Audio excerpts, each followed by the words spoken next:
नमस्कार, मैं हूं आचार्य श्रीधर खांडल और आप देख रहे हैं नक्षत्रवेद.com का मासिक राशिफल कार्यक्रम। इस मासिक राशिफल कार्यक्रम में इस वीडियो में बात करने जा रहा हूं मिथुन राशि और मिथुन लग्न के जातकों के लिए कैसा प्रभाव रहेगा अगस्त के महीने का। अगस्त में गोचर ग्रहों की क्या परिस्थिति रहेगी और उसके अनुसार हमें क्या परिणाम प्राप्त होंगे। चाहे आप मिथुन लग्न के हों, चाहे आप मिथुन राशि के हों, दोनों ही परिस्थितियों में यह कार्यक्रम आप देख सकते हैं। और एक विशेष सूचना भी आपको दे दूं कि यह जो कार्यक्रम है, यह कार्यक्रम गोचर ग्रहों पर आधारित है, यानी गोचर में ग्रहों की जो परिस्थिति बन रही है उसके ऊपर आधारित है। इसको आप अपनी जन्म कुंडली का परामर्श बिल्कुल भी मत समझिएगा, बड़ा ही सामान्य राशिफल है। यदि आपको दैनिक जीवन में कुछ परेशानियां आ रही हैं तो आपको अपनी जन्म कुंडली का अध्ययन एक बार ज़रूर करवाना चाहिए। यदि नक्षत्र वेद के ज्योतिषाचार्यों के द्वारा आप अपनी जन्म कुंडली का अध्ययन करवाना चाहते हो तो स्क्रीन पर नंबर हैं, उन नंबर्स पर आप कॉल अथवा व्हाट्सएप कर सकते हैं। तो आइए, ज़्यादा समय वेस्ट नहीं करेंगे और चलते हैं। सबसे पहले इस महीने आने वाले व्रत और त्योहारों के बारे में थोड़ी सी जानकारी प्राप्त कर लेते हैं। माफ़ कीजिएगा, अगस्त के महीने में 8 अगस्त 2021 को हरियाली अमावस्या रहेगी और रवि पुख्य बड़ा ही प्यारा योग रहेगा। 9 अगस्त को माँ छिन्नमस्ता का मेला होगा। माँ छिन्नमस्ता आप सबके ऊपर कृपा करे। 10 अगस्त सिंजारा रहेगा और स्वामी करपात्री जी महाराज की जयंती रहेगी। 11 अगस्त को हरियाली तीज, 13 अगस्त नागपंचमी, 15 अगस्त स्वतंत्रता दिवस और गोस्वामी तुलसीदास जी महाराज की जयंती, 18 अगस्त पवित्रा एकादशी, 22 अगस्त को भाई बहन के पावन प्रेम का पर्व रहेगा रक्षाबंधन, 30 अगस्त भगवान श्री कृष्ण का प्राकट्य दिवस कृष्ण जन्माष्टमी और 31 अगस्त को गोकुलाष्टमी और 31 अगस्त को ही गोगा नवमी भी रहेगी। तो ये परिस्थिति है इस महीने के पर्व त्योहारों की। अब चलिए आगे बढ़ते हैं। गोचर में ग्रहों की क्या स्थिति है उसके बारे में थोड़ी सी जानकारी ले लेते हैं। सूर्य की बात करें, 16 जुलाई 2021 से कर्क राशि में चल रहे हैं मित्र के घर में। 16 अगस्त 2021 को खुद की राशि सिंह में आ जाएंगे। यानी इस समय देखा जाए तो कर्क राशि यानी आपके द्वितीय भाव की राशि में सूर्य विचरण कर रहे हैं। 16 अगस्त को आपके थर्ड हाउस में आकर के वहां पर अच्छा पराक्रम बनाने की व्यवस्था करेंगे। मंगल की बात करें, 20 जुलाई 2021 से सिंह राशि में चल रहे हैं, मंगल की मित्र राशि है। 5 सितंबर 2021 को कन्या में परिवर्तन करेंगे। यानी अगस्त के महीने में पूरे महीने मंगल देव मित्र के घर में यानी सिंह राशि में ही रहने वाले हैं। यानी आपके थर्ड हाउस में मंगल और शुक्र की युति बनी हुई है। मंगल का थर्ड हाउस में आना काफी अच्छा प्रभाव आपको देने वाला है। बुध की बात करें, 25 जुलाई 2021 से कर्क राशि में चल रहे हैं। यानी सूर्य और बुध का बुधादित्य योग बना हुआ है आपके सेकंड हाउस में कर्क राशि में। यहां पर बुध देव जो हैं चंद्रमा की राशि में शत्रु राशिस्थ हो जाते हैं, किंतु 8 अगस्त के बाद जब वो सिंह राशि में जाएंगे यानी आपके थर्ड हाउस में जाएंगे, उसके बाद वो मित्र राशि में होंगे। वहां पर भी सूर्य बुध का बुधादित्य योग बनेगा। काफ़ी अच्छे संयोग आपके लिए बनाने वाले हैं। और इसके पश्चात 26 अगस्त 2021 से वो खुद की राशि कन्या राशि में चले जाएंगे। कन्या राशि में जाकर के स्वगृही हो जाएंगे। यानी आपके चतुर्थ भाव में वो आ जाएंगे। चतुर्थ भाव में बुध देव विद्या और बुद्धि के प्रदाता बन करके आपको बहुत सारा सुख देने वाले हैं। जितने भी आपके पेंडिंग डिसीजंस हैं, पेंडिंग आपकी योजनाएं हैं, उनमें बहुत ज़बरदस्त और अच्छा लाभ बुध देव आपको चतुर्थ भाव में आकर के देने वाले हैं। गुरु की बात करते हैं, 20 जून 2021 से कुंभ राशि में वक्री चल रहे हैं। ये इनकी सम राशि है।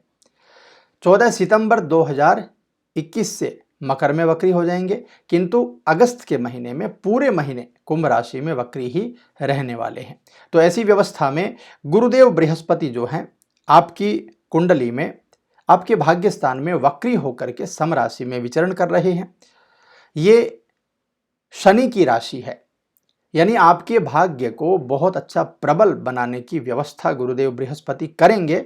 हालांकि उसमें आपका अहंकार और आपकी आपका क्रोध है वो कुछ आपके भाग्य पक्ष को कमजोर करने की व्यवस्था भी कर सकता है। इसलिए इन सब चीज़ों का ध्यान रखना है। किसी भी प्रकार का अहंकार हमें नहीं करना है, किसी भी प्रकार का क्रोध हमें नहीं करना है, ताकि भाग्य की व्यवस्थाएं हमारे लिए अच्छी बन जाए।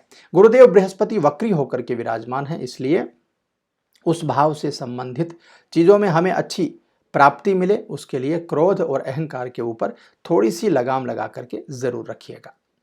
शुक्र की बात करें, सिंह राशि में चल रहे हैं 17 जुलाई 2021 से, जो कि इनकी शत्रु राशि है। मंगल के साथ युति करके विराजमान है, किंतु 11 अगस्त 2021 को वो कन्या राशि में आ जाएंगे, यानी बुध की राशि में आ जाएंगे। वहां आकर के नीचस्थ व्यवस्था में हो जाएंगे।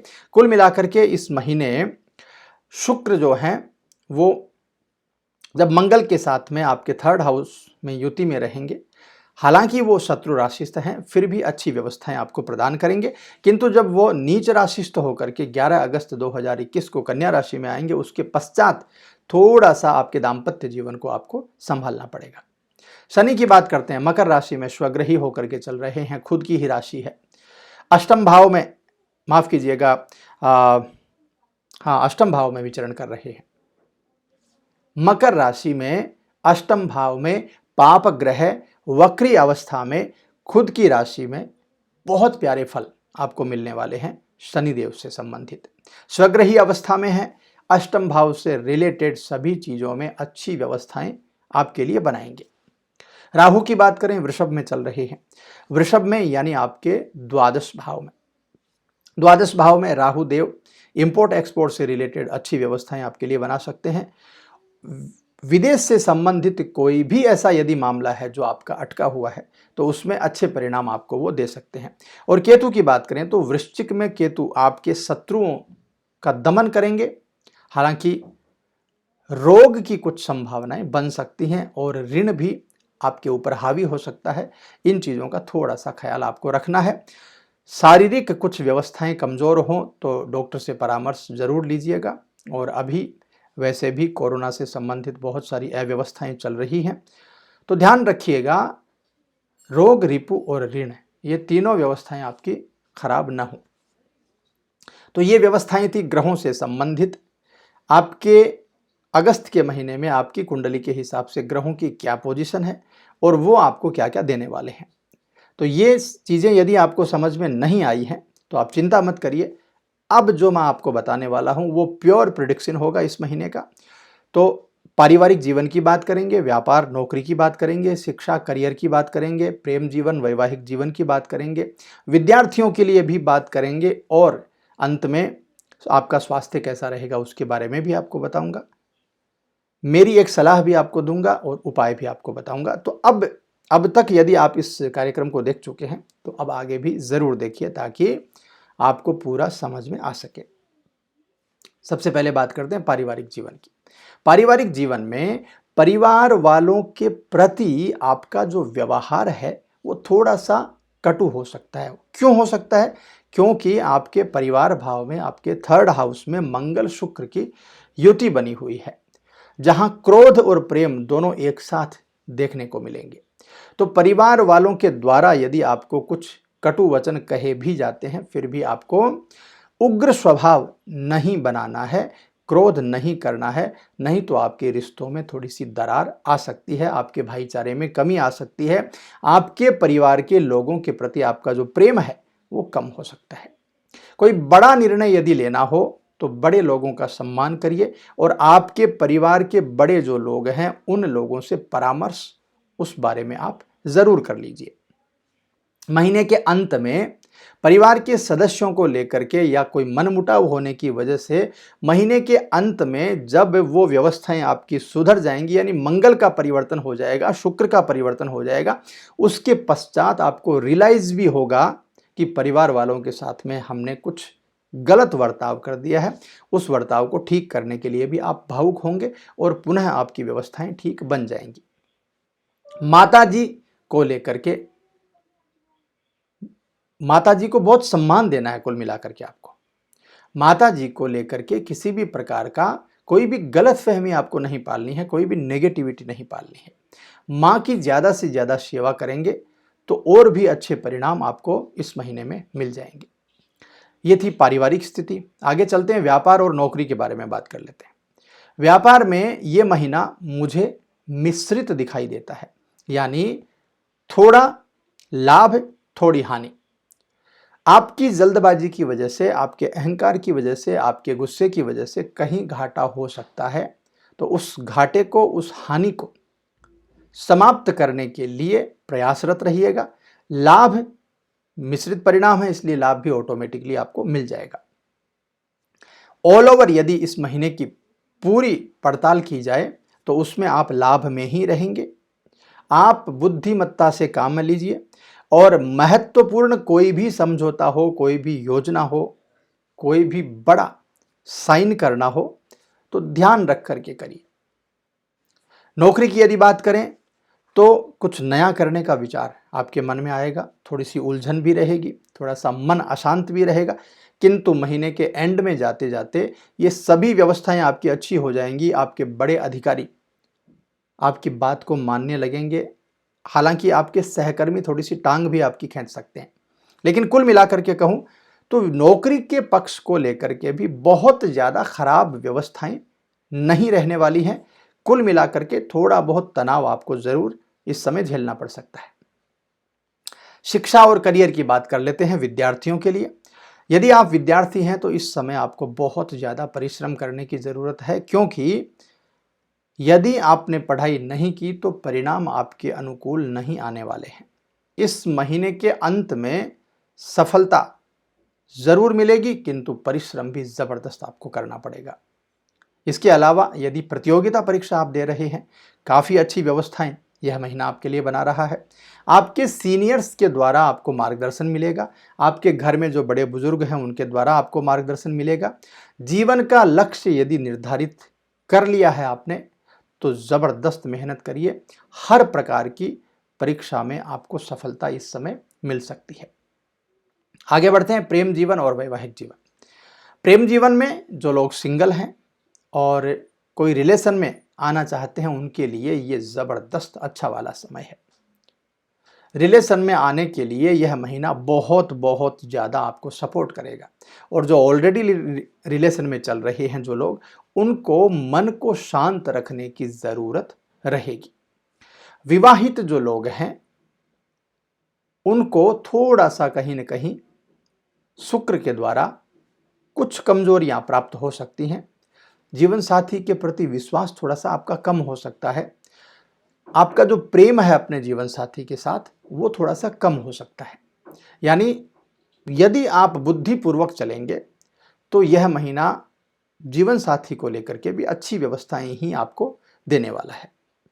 और जिन जातकों का अभी तक विवाह नहीं हुआ है, विवाह की प्रतीक्षा कर रहे हैं, उनको अचानक से कोई नया प्रस्ताव मिल सकता है। घर वालों को वह प्रस्ताव पसंद आ सकता है और जल्दी ही सिंगल से आप मिंगल हो सकते हैं।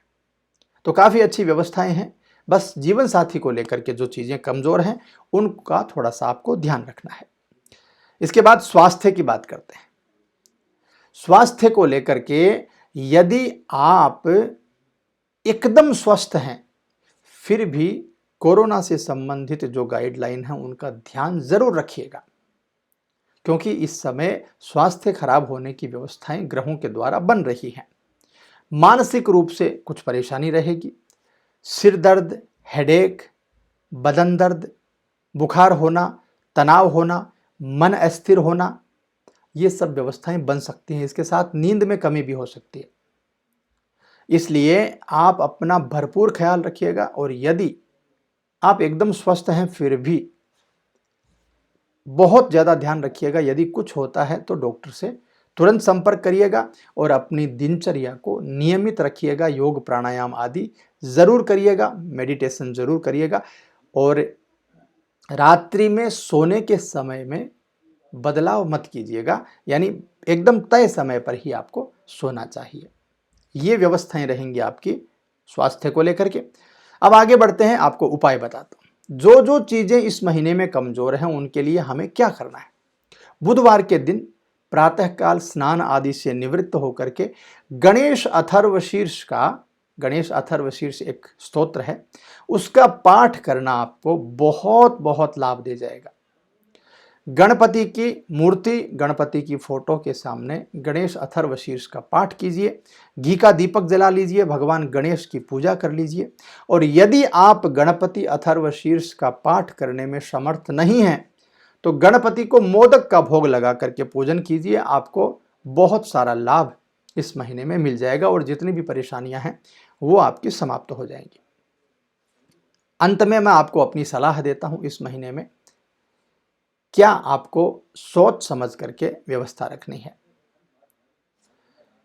मेरी सलाह आपके लिए यह है इस समय कि यदि कुछ दिनों से आपकी किसी के साथ सकारात्मक बातचीत चल रही है, यानी बहुत पॉजिटिव बातचीत आप कर रहे हैं और आपकी जो योजना है वो समय से पहले ही आपको बता रहे हैं, तो आपके साथ में अहित हो सकता है, आपके साथ में धोखा हो सकता है।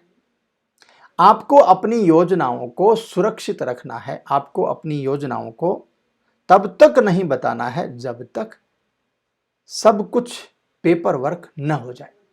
ऐसे में किसी के साथ भी आप अपनी इंटरनल योजनाएं साझा बिल्कुल भी मत कीजिए। इन बातों का आप जरूर ख्याल करिए। इस महीने कोई धोखा आपके साथ में हो सकता है। तो मित्रों, ये व्यवस्थाएं थी मिथुन राशि और मिथुन लग्न के जातकों के लिए अगस्त के महीने में। यह कार्यक्रम आपको कैसा लगा कमेंट करके ज़रूर बता दीजिएगा। यदि अच्छा लगा हो तो लाइक शेयर सब्सक्राइब ज़रूर कर दीजिएगा। मैं मिलता हूं आपसे अगले किसी कार्यक्रम में। तब तक के लिए खुश रहिए, आनंदित रहिए। ओम नमः शिवाय।